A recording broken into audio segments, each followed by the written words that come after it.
Oui, l'intervention de M. Yazigi me permet un peu de voir comment intervenir sur l'aspect de droit et de la reconstruction par la justice. Certes, les réfugiés, le relancement de l'économie, le blé, tout cela pour que les gens puissent revenir dans le pays et commencer à revivre normalement, ils ont besoin d'une stabilité, d'une garantie. Avant l'aspect économique, à mon sens, c'est d'avoir des garanties pour leur vie et d'avoir une stabilité, un État omniprésent et une justice équitable qui pourrait, là où c'est besoin, réprimer les infractions. Et on a la reconstruction de la Syrie, c'est cet atelier ou ce chantier de la justice est énorme. Comment on est parvenu à instaurer un régime de telle nature, un régime dictatorial, et comment on est arrivé à un stade d'une révolution pacifique à sombrer dans un régime capable et auteur des crimes contre l'humanité, avec des crimes de guerre qui sont commis aussi non seulement de la part du régime, mais des autres groupes armés présents sur le terrain. Donc, revoir tout ça, reconstruire tout ça, c'est quelque chose d'énorme. Comment la dictature s'est installée, et je pense que c'est quelque chose de très important, parce que si on ne bénéficie pas de leçons de passé, on ne pourrait pas envisager l'avenir. Le régime de Assad, je ne veux pas revenir dans l'histoire judiciaire de la Syrie très lointaine. Je pourrais juste vous dire que pour nous, les Syriens, et c'est curieux, c'est extraordinaire, deux dates essentielles ou deux périodes essentielles. Après l'indépendance, après 1946, où la Syrie a connu effectivement une sorte de régime judiciaire, disons, très acceptable, influencé par des gens qui ont été eux-mêmes influencés par la doctrine libérale dans les pays occidentaux, et on est arrivé à l'adoption des lois, que ce soit le code pénal en 1946, le code civil en 1949, et par la suite une constitution syrienne qui sert parfois maintenant de référence, surtout pour l'opposition syrienne.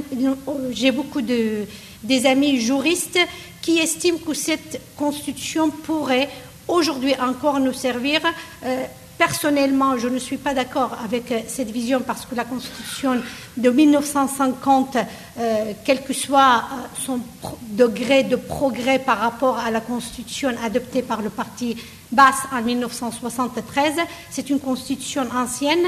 Et par exemple, la France, depuis la Ve République, vous voyez, depuis 1982, la loi de la décentralisation, la Constitution française a subi pas moins d'une trentaine de modifications et d'amendements. Donc on ne peut pas revenir en arrière.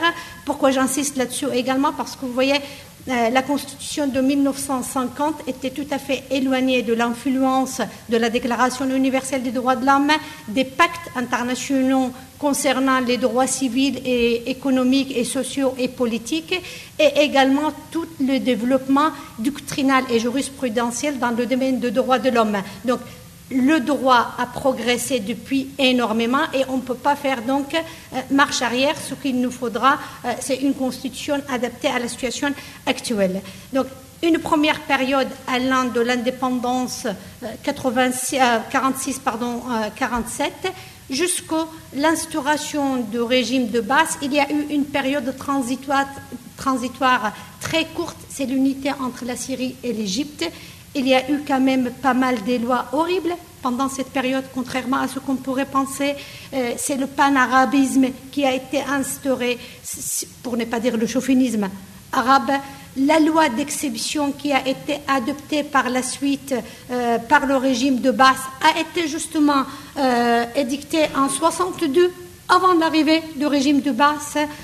Une autre loi de recensement qui a privé à peu près 120 000 Kurdes de leur nationalité syrienne était déjà préparée, et c'est le projet avant l'arrivée du parti Baas. Il y a eu, une autre loi extraordinaire qui a placé la juridiction administrative sous la tutelle du Conseil de ministres, et par conséquent, on a apporté un coup énorme à l'indépendance de la justice et au principe de séparation de pouvoir. Donc, toutes ces lois ont été déjà préparées par projet et étaient là avant l'arrivée de Parti Baas, et c'était pendant la période transitoire de l'unité entre l'Égypte et la Syrie. Après le coup donc d'État militaire et l'arrivée du Baas, bien entendu, ces lois ont été proclamées. Le Baas, arrivé le 8 mars 1963. Et je vous assure que ça me rend malade quand je pense qu'étant petite, pendant une dizaine d'années, à partir de ma scolarité, que j'étais témoin avec autant de Syriens obligés de nous arrêter le 8 mars et d'applaudir cette révolution et de fêter cette révolution, ça me rend malade. Et entre autres aussi parce qu'on a porté atteinte énormément à la journée mondiale des femmes. À partir du moment où on fête le 8 mars en Syrie, c'est l'arrivée de Baas, c'est la révolution, ce n'est pas la fête des femmes, c'est rien d'autre. Alors, cette révolution et ce parti Baas arrivant, je vous cite quelques lois essentielles donc, qui ont été adoptées pendant cette période pour vous dire que c'est la période qui incarne très profondément l'état de non-droit en Syrie. On a commencé par la déclaration donc d'un ordre militaire numéro 2 du Conseil de commandement de la Révolution, instaurant ce qu'on a appelé l'état d'exception et la loi d'exception. Lorsque la révolution syrienne a éclaté le 15 mars 2011, on en a tellement parlé, on a parlé de cette loi d'exception. À la une des journaux, on disait mais c'est quand même extraordinaire, ce n'est pas possible que cette loi est en vigueur en Syrie depuis 48 ans, qu'il y a toujours l'état d'exception et la loi d'exception. Et on a demandé donc, comme mesure de démocratisation de l'État, le premier pas ou première condition dans la démocratisation de l'État, c'est l'abolition de cette loi. Je vais vous étonner en vous disant que les gens qui pensaient ça, qui réclamaient l'abolition de cette loi pour proclamer ou pour se diriger vers un État démocratique étaient très optimistes. Très optimistes dans ce sens que le problème en Syrie, ce n'est pas la loi d'exception. Je m'explique. Cette loi, quand a été adoptée, je vous ai dit que cette loi existait, les lois d'exception, en 1962. Cette loi prévoyait qu'en cas de guerre ou des situations d'extrême urgence, on peut édicter une loi d'exception.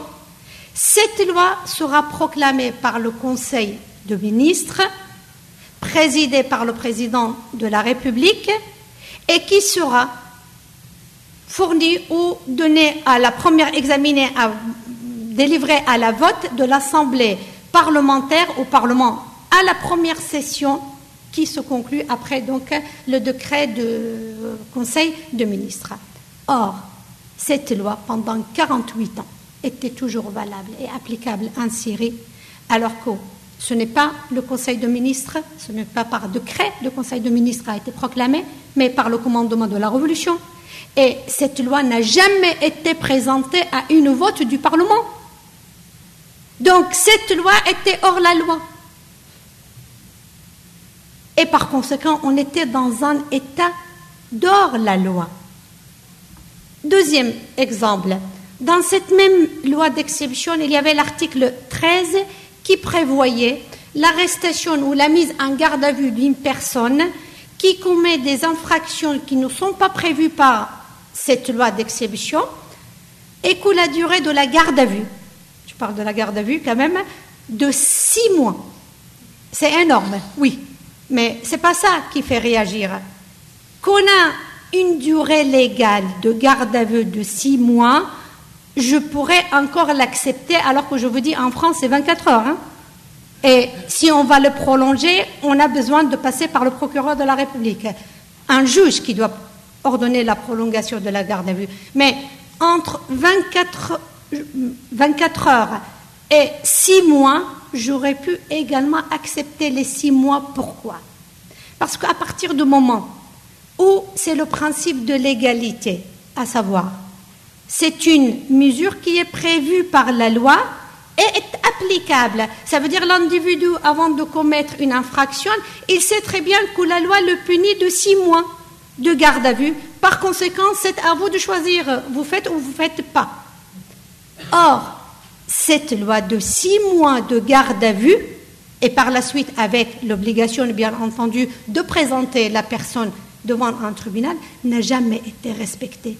Nous avions des gens qui ont été détenus pendant 14 ans, pendant 15 ans, sans être présentés devant le tribunal. Donc, ce n'est pas la loi d'exception, c'est la non-application des lois.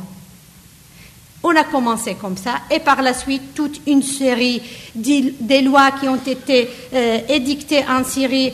Vous avez un décret, par exemple, qui donne ou qui consacre totalement l'impunité de ce régime ou de cette institution de mukhabarat. Et on vous dit, toute personne relevant de cette institution ne peut être citée devant les tribunaux ordinaires de la République, et que pour qu'il soit puni, quelle que soit l'action ou l'infraction ou le crime qu'il a commis, on doit avoir le consentement d'un conseil spécial de mukhabarat lui-même qui va donc citer cette personne devant les juridictions. Quelle juridiction? Parce que je viens de vous dire, en 1962, la juridiction administrative a été donc elle-même déléguée au Conseil des ministres, et par conséquent, on a porté une grande atteinte au principe de la séparation des pouvoirs et l'indépendance de la justice.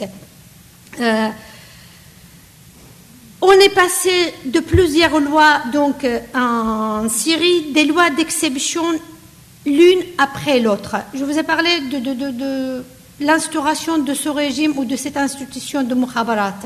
Dans la pratique, il n'y a pas eu qu'un seul institution. On a le mukhabarat de l'air, les mukhabarat militaires, les mukhabarat politiques. À côté de la police politique, ils sont en rivalité. Vous êtes arrêté par un service, vous êtes interrogé, vous êtes en garde à vue, vous êtes en détention provisoire, on vous relâche, c'est l'autre service qui va venir vous arrêter pour vous interroger pour les mêmes faits. Et ça continue les atteintes à la liberté individuelle, à tous les principes, même aux lois qui sont consacrées par la République elle-même. Je ne suis pas en train de vous dire que dans l'arsenal législatif de la Syrie, c'était l'État barbare. Non. Au contraire, dans la Constitution, par exemple, l'article 131 de la Constitution de 1973, on consacre la séparation des pouvoirs. C'est écrit. Vous avez des textes de la Constitution et des lois qui répriment l'atteinte à la liberté individuelle et qui vous dit vous avez la liberté de manifester. Mais vous avez vu cette liberté, n'est-ce pas? Depuis mars 2011, comment on respecte les textes des lois. C'est ça que j'essaye de vous dire. Le problème, ce n'est pas dans l'arsenal juridique et dans les lois, c'est dans cet état hors la loi qui existait en Syrie et qui existe toujours aujourd'hui. Donc, il y a eu par la suite des cours d'exception, des cours de sûreté de l'État. Et vous comprenez, ces cours de sûreté de l'État, toutes les infractions politiques qui ont été... elle avait, les cours de sûreté d'État, une attribution de compétences juridictionnelles et territoriales pour juger de toutes les infractions de l'opinion et des infractions politiques. Mais on ne s'est pas contenté de cela. On avait créé également des tribunaux d'exception, des cours militaires. Et ces cours militaires, c'est la fraude de ce régime. À la tête de ces cours militaires, il n'y a pas des juges, des magistrats professionnels, ce sont des généraux de l'armée. Le code de procédure pénale n'est pas applicable. Il n'y a pas des garanties de représentation de la défense, des procédures. Et ces cours de sûreté de l'État, ces cours militaires, on leur a attribué la compétence des juger selon le décret 49 de 1981 toute personne arrêtée et soupçonnée d'appartenir aux frères musulmans. Et ces cours ont, à peu près selon les estimations, ont jugé entre 150 et 200 personnes par semaine pour leur infliger la peine capitale, la peine de mort. Une catastrophe. Et je me rappelle au passage d'un arrêt de la Cour européenne des droits de l'homme de 2012, là récemment juin 2012, qui condamnait la Turquie parce qu'elle a obligé un objecteur de conscience à se présenter devant un tribunal militaire en disant un civil n'a pas à comparaître devant un tribunal militaire, même si les magistrats qui sont de l'ordre judiciaire. Donc aujourd'hui, dans la reconstruction de la Syrie, on doit vraiment consacrer le principe de l'état de droit. Or, le principe de l'état de droit ne pourrait être respecté sans l'établissement de deux principes fondamentaux. Principe de l'égalité, ça veut dire qu'on a toute une série de lois qui respectent les normes internationales qui sont consacrées actuellement, notamment la Déclaration universelle des droits de l'homme, les pactes internationaux dans ce domaine. Vous savez que la Syrie n'a ratifié ratifié parfois, mais n'a pas reconnu la compétence individuelle et le droit de recours individuel devant des juridictions internationales pour la protection des droits de l'homme. On doit avoir une constitution pluraliste, ouverte, démocratique, avec une consécration des droits des minorités ethniques, des minorités religieuses, l'abolition de droits du parti unique, de chef unique, de chef de l'armée, la limitation des mandats présidentiels. Vous savez qu'en Syrie, le président est élu pour 7 ans, mais il n'y a pas de limitation des mandats. Là, on a eu une nouvelle constitution en 2012 par le régime, proposé dans des conditions horribles, sans commission élue, sans concertation avec la société civile. Et en revanche, je regrette qu'il n'y a pas eu assez de débats juridiques sur cette constitution. Donc, on a toute une mesure à entreprendre sur le domaine législatif pour permettre donc une transition, reconstruire la justice, assurer l'indépendance de la justice. Or, on ne peut pas assurer l'indépendance de la justice sans assurer l'indépendance des magistrats, sans réformer le Conseil supérieur de la magistrature. Je vous cite que dans une loi de août 2000, on a institué le Haut Institut de formation des magistrats. Or, dans l'enseignement des magistrats en Syrie, les programmes, les manuels et les enseignants sont choisis par le ministre de la Justice. Or, le ministre de la Justice relève de l'exécutif et par conséquent, les magistrats sont formés selon l'idéologie de l'exécutif. Comment une institution d'enseignement supérieur relève du ministre de la Justice? Il faut l'attacher plutôt à l'enseignement supérieur donc, et à l'éducation. Vous avez la formation des policiers, la formation des avocats qui sont des auxiliaires de la justice. Chacun doit prendre sa place dans cette société, mais chacun doit être à nouveau reformé. Et on a un combat essentiel à mener en Syrie. Un combat, c'est le défi le plus important, c'est changer les mentalités. Le changement des mentalités passe avant le changement des institutions. Je finis juste par quelques mots sur la justice transitoire. Vous savez, vous avez vu l'exposé de M. Yazigi, on a déjà les crimes contre l'humanité, on a déjà les crimes de guerre, les violations des conventions de Genève, mais nous avons aussi des sortes de crimes économiques qui sont en train d'être perpétrés par des groupes dans ce pays et penser déjà à la justice transitoire, c'est trop difficile. Mais il le faut. La reconstruction de demain commence déjà aujourd'hui. Cette justice transitoire vise effectivement à éviter l'impunité, à faire éclater la vérité, à la réparation, à prévenir la réémergence des situations. Mais comment faire pour mener tous ces chantiers? Vous savez, les demandes de la justice vont être énormes, énormes. Après toutes ces catastrophes, on va y avoir tellement des demandes de réparation, alors que toutes les institutions de la justice n'est plus présent. On n'a plus des magistrats, des avocats, des moyens économiques, administratifs, judiciaires, des greffières. Tout cela n'existe pas. Comment gérer ces demandes? Comment répertorier les cas de violation? Comment pouvoir le faire avec neutralité?